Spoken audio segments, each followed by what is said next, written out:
পরিচ্ছন্নতা কর্মী চুপি চুপি অফিসের টাকাগুলো পর্দার পেছনে আটকে দিল। ঠিক তখনই বস ফিরে এলেন। সে তাড়াহুড়ো করে পর্দা টানার চেষ্টা করলো, কিন্তু আটকে গেল। বস ভেতরে ঢুকেই পড়ছিলেন। লিজা তার সর্বশক্তি দিয়ে অনেক কষ্টে পর্দাটা টেনে দিল। ঠিক সেই চরম মুহূর্তেই বস ভেতরে ঢুকলেন। দরজার চৌঘাট পার হতেই তিনি লিজা ও বডিগার্ডদের পেছনে ঘুরতে নির্দেশ দিলেন। তাদের উল্টো দিকে ঘুরিয়ে তিনি এগিয়ে গিয়ে সিন্দুক খুললেন, কিন্তু সিন্দুক খুলতেই তিনি ভয়ে কেঁপে উঠলেন। সেটা পুরোপুরি ফাঁকা ছিল। তার সাথে সাথেই লিজার ওপর সন্দেহ হলো আর জিজ্ঞেস করলেন টাকা কোথায়, কিন্তু তার চেহারায় একদম নিষ্পাপ একটা ভাব ছিল। এরপর বস তার লোকদের লিজার তল্লাশি নিতে বললেন, কিন্তু তারা কিছুই পেল না। তারপর তিনি তার ব্যাগ চেক করলেন, তবুও কিছু মিলল না। রেগে গিয়ে তিনি সাথে সাথে সিসিটিভি ফুটেজ আনতে বললেন আর সব জানালার পর্দা নামানোর নির্দেশ দিলেন। লোকটা যখন টাকা লুকানো পর্দাটার কাছে গেল, লিজা ভীষণ ঘাবড়ে গেল। সে পর্দা নামানোর চেষ্টা করতেই বুঝলো ওটা জ্যাম হয়ে আছে। শেষে বস নিজেই চেষ্টা করলেন, কিন্তু পর্দা একটুও নড়ল না। ঠিক তখনই এক কর্মী ক্যামেরার রেকর্ডিং নিয়ে এলো। সবার নজর স্ক্রিনের দিকে চলে গেল। সুযোগ বুঝে লিজা পর্দার ফাঁক দিয়ে কিছু নোট সরিয়ে ফেলল, যেগুলো সে চুপি চুপি একটা গল্ফ ব্যাগে ঢুকিয়ে দিল। একই সময় বস ভিডিওতে দেখলেন তার লোকটাই আসলে ওই গল্ফ ব্যাগটা ধরে আছে।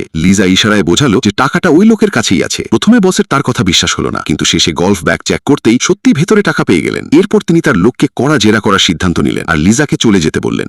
সুযোগ পেয়ে লিজা পর্দাটা খুলে নিজের সাথে নিয়ে নিল, এই বলে যে সে ওটা ঠিক করতে যাচ্ছে। এভাবেই সে লুকানো টাকা নিয়ে সেখান থেকে সটকে পড়ল। কিন্তু সেদিন সন্ধ্যায় বাড়ি ফিরে সে দেখল বস আর তার লোকেরা আগে থেকেই সেখানে তার জন্য অপেক্ষা করছে।